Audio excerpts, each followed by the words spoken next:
안녕하세요. 박주원 변호사입니다. 요즘 교육계가 정말 뉴스에 많이 나오고 있어요.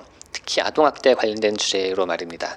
초등학교 교사분의 안타까운 일도 있었고 특수교사분의 이야기도 있습니다. 제가 사범대 특수교육과를 나와가지고 특수교사를 하다가 여기 변호사가 된 사람이잖아요. 그래서 요즘 보이는 상황이 좀 많이 속상하다고 말씀을 드리고 싶어요.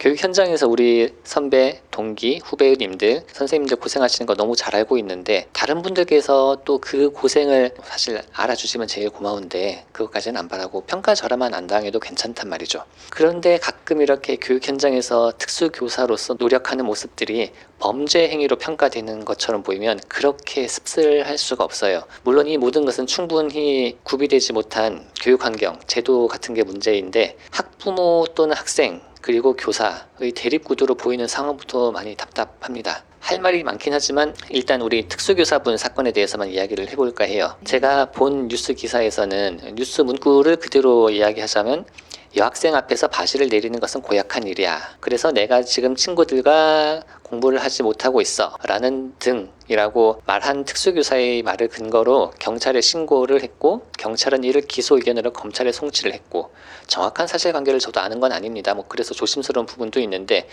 만약 이 정도라고 했을 때 뉴스 기사에 따르면은 이걸로 경찰에서는 기소 의견으로 송치가 되었다는 거고 검찰에서도 실제로 유죄로 보고 기소를 했다는 거잖아요. 그리고 현재 재판 진행 중이라고 하고 세 번째 재판을 앞두고 있다고 했나요? 구공판이라고 하는 건 공개 재판을 한다는 거예요. 그래서 벌금이 나왔는데 이걸 정식 재판 청구를 한 그런 상황이 아니라고 하면은 검찰은 이 사안이 벌금형 사안이 아니고 징역형 사안이라고 판단을 했다는 겁니다. 학부모 입장에서는 답답한 마음에 고소를 하셨을 수도 있겠지만은 수사기관에선 이것이 정말 학대 행위인지 그래서 징역형에 해당하는 사안인지에 대해서 좀 더 판단을 해주셨으면 좋지 않았을까라는 생각이 들기는 합니다. 물론 사실관계를 제가 모르는다는 한계점이 있긴 해요. 하여튼 모든 아이들의 관심이 필요하고 손이 많이 가는 건 사실입니다. 그렇지만 자폐 성향 아이들은 좀 더 많이 가는 경우가 종종 있어요. 정신지체, 요즘은 지적장애라고 하나요? 그 얘기들은 가끔 좀 뺀질거리는 경우는 있긴 한데 물론 대단히 귀엽습니다. 저 좋아해요. 지금 일단 서로 간에 대화가 가능하기 때문에 대화를 하면 아이 컨디션이 쉽게 짐작이 되잖아요. 짐작이 된다는 건 예측 가능성이 있다는 거고 그러면 교육 계획의 수립이 가능합니다. 그럼 내가 생각했던 교육이 가능하단 말이죠. 수업을 빠르게 받아들이지는 못하더라도 내 눈높이를 낮춰서 단계별로 진행을 하면 교사 주도의 수업을 할 수가 있습니다. 그런데 일부 자폐 성향 아이들은 모든 아이들이 다 그런 건 아닌데 애가 학교 올 때마다 컨디션이 좀 복불복인 경우가 있어요. 평소 아이 발달 상황에 맞춰가지고 난 오늘 이 수업을 준비를 해놨는데 컨디션이 안 좋아서 아니면 너무 텐션이 높아서 충동성이 강해서 또 뭔가에 꽂혀서 내 말이 전혀 안 먹힌단 말이죠. 그럼 또 준비된 플랜 B로 그냥 그날에 저는 아이랑 최대한 대화를 시도하고 모든 상황을 추론해서 얘가 왜 이러나 불만을 알아내고 그걸 관리를 할 수 있도록 충동 조절 훈련 같은 걸 하게 돼요. 좀 말이 좋아서 충동 조절 훈련이긴 한데 쉽게 얘기하면 1시간 동안 애를 최대한 진정시켜서 교실에 본 학급에 돌려보내는 거예요. 다시 통합 학급에 돌아가도 문제 행동이 일어나지 않게. 일반 학교에서는 전일제로 특수학급에 있는 경우가 거의 없을 겁니다. 그러니까 특정 교과 시간, 예전에 저희 반 같은 경우에는 영어나 수학 시간 위주에 주로 오게 되는데 아이가 평정심을 가져줘야지 통합학급에 돌아가도 문제없이 지낼 수 있단 말이죠. 그 수업 시간에 충동성 없이 무난하게 어울리는 것도 교육이고 정말 중요한 사회성 훈련이기 때문에 그래야 성공적인 통합교육이 되는 것 맞으니까 아주 단편적인 얘기를 드린 건데 저는 주로 중학교 특수학급에 있었기 때문에 제 경험 위주로 말씀드린 거라 다른 학교, 보편적인 특수학교 교육 현장과는 좀 다를 수는 있어요. 아무튼 문제 행동을 스스로 제어하지 못하는 아이들의 교육이나 훈련을 위해서는 강제력을 쓸 수밖에 없는 상황은 분명히 있습니다. 그런 경우에는 남자도 힘들어요.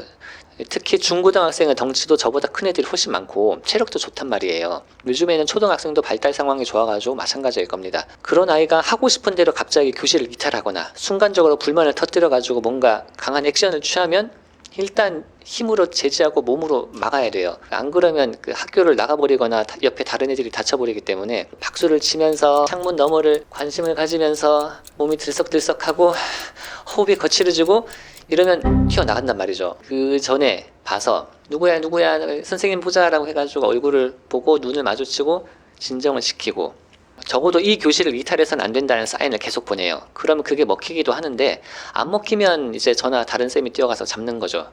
그러면 이제 사실 교육보다는 통제, 통솔 그런 건데, 아이가 튀어나가면 일단 팔을 잡잖아요. 눈을 마주치고 대화를 못하는 아이라고 하더라도 심호흡을 시키면 따라 해요. 그럼 이제 내 지시사항을 받아들이고 있다는 거잖아요. 그리고 이제 내 말을 받아들이는지를 살피고 말이 통하면은 이제 그 다음부터는 말은 알아들으니까, 자기가 말은 안 해도 내 말은 알아듣고 있는 거니까 말로 강하게 제지를 해야 된단 말이죠. 이 사안도 그런 상황 일종이 아닐까 싶긴 한데, 그러면 이런 경우에도 아동학대가 될 수 있다는 말이 된단 말이에요. 근데 물론 뭐 어떤 텍스트를 했는지는 정확하게 모릅니다. 아동학대는 학대 범죄고, 학대죄는 형법상 유기와 학대죄에서 함께 정리를 하고 있어요.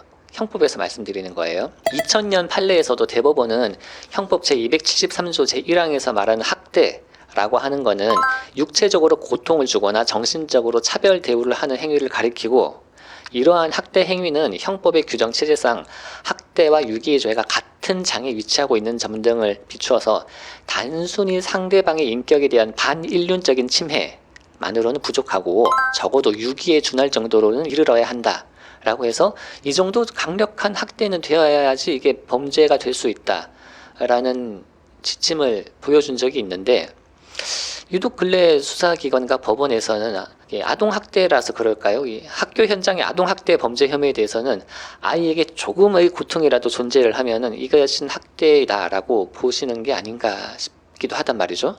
교육이라고 하는 것은 폭넓게 보면 사회화잖아요. 사회화는 본능의 통제를 통해서 이루어지는 부분도 있단 말이죠. 그리고 이 본능의 통제는 고통이 따르는 건 당연해요. 하고 싶은 걸 다 하는 것이 그렇게 놔두는 게 교육은 아니잖아요. 그건 아이를 망치는 거지. 근데 그거는 그런 교육의 특성 및 본질을 이해하지 못하고 아이가 싫어하고 뭔가 거부감을 일으키면 그것을 학대로 쉽게 볼 수 있는 상황이 아닌가. 그런 점이 대단히 좀 불만이라고 해야 되나요? 걱정스럽다고 해야 되나요?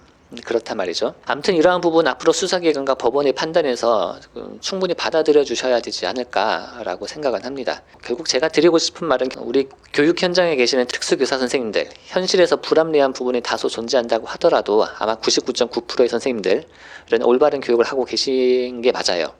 교육 현장은 너무 위축되지 않았으면 하고, 그냥 평소 하시던 대로 자신감을 가지고 교육 현장에서 잘 아이들을 가르쳐 주셨으면 좋겠다는 생각이에요. 학부모님도 마음에 들지 않는 부분이 있다고 하더라도 좀 교사를 믿어주시면 좋겠고, 대화를 시도해 주시면 더욱 좋겠다라는 개인적인 생각입니다. 아이들이 학교에서 8시간 있는데 집에 가면 16시간 있는 건 맞잖아요. 그래서 부모님들이 힘에 부치시는 것도 엄청 맞아요. 진짜 힘드실 거예요. 그래서 교육엔 더 정말 답이 없는 것 같고요. 이런 얘기를 드리고 싶었습니다.